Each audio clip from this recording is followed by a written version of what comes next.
ആദ്യം ശ്രീ ഗോകുൽ ഗോപിനാഥ്, എന്തുകൊണ്ടാണ് മന്ത്രി മുഹമ്മദ് റിയാസിന് ക്ഷണമില്ലാതെ പോയത്? അതിൽ ഈ മരുമകനെയും ക്ഷണിക്കണോ എന്നുള്ള ചോദ്യം അനവസരത്തിലായി പോയിട്ടുണ്ട്.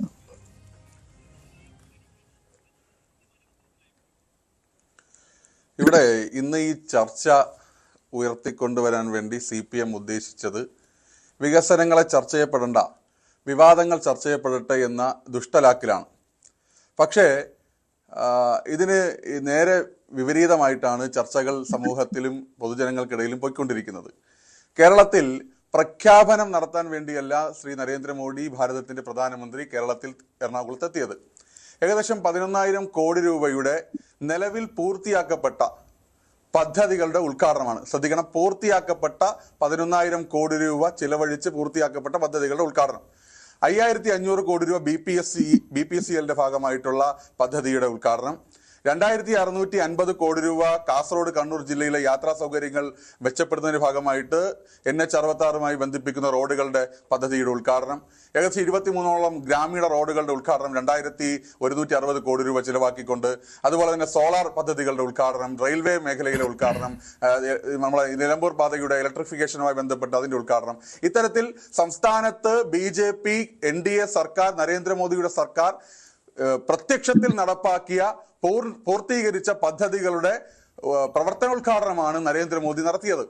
ഇവിടെ കൃത്യമായിട്ട് നമുക്കറിയാലോ, സംസ്ഥാനത്തിനും കേന്ദ്രത്തിനും ഒരു രീതിയുണ്ട്, പ്രോട്ടോകോൾ ഉണ്ട്. ഇവിടെ ഏതെങ്കിലും ഒരു രാഷ്ട്രീയം CPM ആണ്, BJP ആണ്, കോൺഗ്രസ് ആണ് എന്നതുകൊണ്ട് ഒരു രീതിയിലും പ്രോട്ടോകോളുകൾ ലംഘിക്കാൻ വേണ്ടി കഴിയില്ല. സ്വാഭാവികമായിട്ടും സംസ്ഥാന സർക്കാരിനെ പ്രതിനിധീകരിച്ച് ആദ്യമേ ക്ഷണിക്കുന്നത് ആരെയാണ്? കേന്ദ്ര പ്രോട്ടോകോൾ ടീം, കേരളത്തിന്റെ മുഖ്യമന്ത്രിയാണ്. കേന്ദ്ര സർക്കാർ മുഖ്യമന്ത്രിയെ പ്രോട്ടോകോൾ പ്രകാരം ക്ഷണിച്ചിരുന്നു. ആ ക്ഷണിച്ചത് ഉപരിതല ഗതാഗത വകുപ്പിന്റെ ചുമതലയുള്ള മന്ത്രി നിതിൻ ഗഡ്കരിജിയാണ്. അവിടെ ഈ പറയുന്ന MP രാജേഷ് മന്ത്രിയെ ക്ഷണിച്ചിരുന്നു. അതുപോലെ തന്നെ കൃഷ്ണൻകുട്ടി മന്ത്രിയെ ക്ഷണിച്ചിരുന്നു. അപ്പോൾ ഇതൊന്നും പ്രശ്നമല്ല. അല്ല, അവിടെ ഒരു പ്രശ്നം ശ്രീ ഗോകുൽ, അവിടെ തർക്കമുണ്ടായത് ഞാനൊന്ന് ഇടപെടുകയാണ്. തർക്കമുണ്ടാകാൻ കാരണം ഈ ഉദ്ഘാടന പരിപാടികളിൽ ഈ പദ്ധതികളിൽ, ഉദ്ഘാടനം ചെയ്ത പദ്ധതികളിൽ താങ്കൾ പറഞ്ഞ പോലെ ദേശീയപാതയും ഉണ്ടായിരുന്നു, 2 റീച്ചിന്റെ ഉദ്ഘാടനം ഉണ്ടായിരുന്നു. അപ്പോൾ അതിന്റെ ചുമതലക്കാരൻ എന്ന് പറയുന്ന PWD മന്ത്രിയാണല്ലോ ശ്രീ മുഹമ്മദ് റിയാസ്. ഈ മന്ത്രി MP രാജേഷിനെയും K കൃഷ്ണൻകുട്ടിയെയും വിളിച്ചത് അവരുടെ വകുപ്പുമായി ബന്ധപ്പെട്ടുള്ള പദ്ധതികളുടെ ഉദ്ഘാടനം ഉണ്ടായിരുന്നു. അതുകൊണ്ടാണ്. ഞാനല്ല തർക്കത്തിന്റെ കാരണം പറയാം. മന്ത്രി കൃഷ്ണൻകുട്ടിയെയും MP രാജേഷിനെയും വിളിച്ചത് അവരുടെ വകുപ്പുമായി ബന്ധപ്പെട്ട ചില പദ്ധതികളുടെ ഉദ്ഘാടനവും ഉണ്ടായിരുന്നു. താങ്കൾ നേരത്തെ പറഞ്ഞു വൈദ്യുതീകരണവുമായി ബന്ധപ്പെട്ടതുണ്ടായിരുന്നു, പിന്നെ ഗ്രാമീണ മേഖലയുമായി ബന്ധപ്പെട്ടുള്ള കാര്യങ്ങളുണ്ടായിരുന്നു. അതുകൊണ്ട് ഇവരെ രണ്ടുപേരെയും വിളിച്ചു, അവിടെ വിട്ടുപോയില്ല. പക്ഷേ PWD മന്ത്രിയെ വിട്ടുപോയി. അതെന്താണ് അങ്ങനെ സംഭവിക്കാൻ കാരണമെന്നാണ് ചോദിക്കുന്നത്. അത് മനഃപൂർവ്വമുണ്ടായ പിഴവാണോ അതോ അത് അബദ്ധത്തിൽ വിട്ടുപോയതാണോ? അതേ ഉള്ളൂ. മുഖ്യമന്ത്രിയെ ക്ഷണിച്ചു, അക്കാര്യത്തിൽ സംശയമില്ല. ഗഡ്കരിയുടെ ഓഫീസിൽ നിന്ന് ആദ്യം ക്ഷണം വന്നത് മുഖ്യമന്ത്രിക്കാണ്. അല്ലല്ല,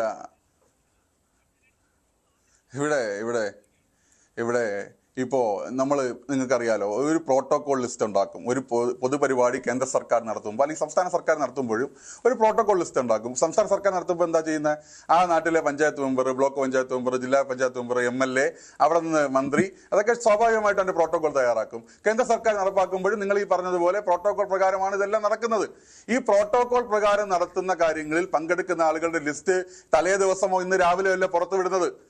PMOയുടെ ഓഫീസ് വെരിഫൈ ചെയ്ത് ഈ ലിസ്റ്റ് ആഴ്ചകൾക്ക് മുമ്പ് തന്നെ സംസ്ഥാന പ്രോട്ടോകോൾ ഓഫീസർക്ക്, ചീഫ് സെക്രട്ടറിക്ക് മുഖ്യമന്ത്രി ടേബിളിൽ ഇതെത്തും. അന്ന് മുഹമ്മദ് റിയാസിനെ ആ പ്രോട്ടോകോൾ ലിസ്റ്റിൽ ഉൾപ്പെട്ടില്ല എന്ന് പറഞ്ഞ് മുഖ്യമന്ത്രി ഏതെങ്കിലും രീതിയിലുള്ള പ്രസ്താവന നടത്തിയോ? അല്ലെങ്കിൽ മുഹമ്മദ് റിയാസിനെ ഉൾപ്പെടുത്തണമെന്ന് പറഞ്ഞ് സംസ്ഥാന സർക്കാർ അല്ലെങ്കിൽ മുഖ്യമന്ത്രി, പ്രോട്ടോകോൾ ഓഫീസർ, ചീഫ് സെക്രട്ടറി കേന്ദ്ര സർക്കാരിന്, പ്രധാനമന്ത്രിയുടെ ഓഫീസിന് അല്ലെങ്കിൽ ഉപരിതല ഗതാഗത വകുപ്പിന് കത്തയച്ചോ? ഇല്ലല്ലോ. അന്നൊന്നും ഇല്ലാത്ത പ്രശ്നം എങ്ങനെയാണ് നിങ്ങൾക്ക് ഇന്ന് രാവിലെ പൊടുന്നനെ 10,000-കണക്കിന് ജനങ്ങൾ കല്ലൂരില്, എറണാകുളത്ത് BJPയുടെ പരിപാടിയിൽ ഒഴുകിയെത്തി? ഈ പരിപാടി ഉൾപ്പെടെ BJPയുടെ ഏറ്റവും വലിയ വികസനത്തിന്റെ തെളിവായി മാറുന്ന ഘട്ടത്തിൽ നിങ്ങൾക്ക് എങ്ങനെയാണ്? അതൊരു ചോദ്യമാണ്. കാരണം ഇത് ആദ്യം മാർച്ച് 6-ന് നിശ്ചയിച്ചതാണ്. അപ്പോൾ അതിനും ഒരാഴ്ച മുമ്പ് തന്നെ, ഏകദേശം ഇപ്പോഴത്തെ കണക്കായി കഴിഞ്ഞാൽ ഏകദേശം 2-2.5 ആഴ്ച മുൻപ് തന്നെ ഈ പരിപാടിയുടെ കാര്യങ്ങൾ തീരുമാനിച്ചിരുന്നതാണ്.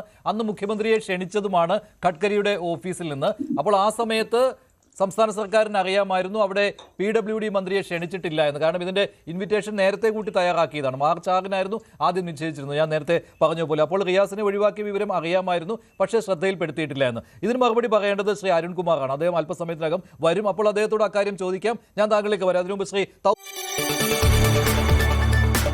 കൂടുതൽ വാർത്തകൾക്ക് news 18 Keralam YouTube channel subscribe ചെയ്യുക.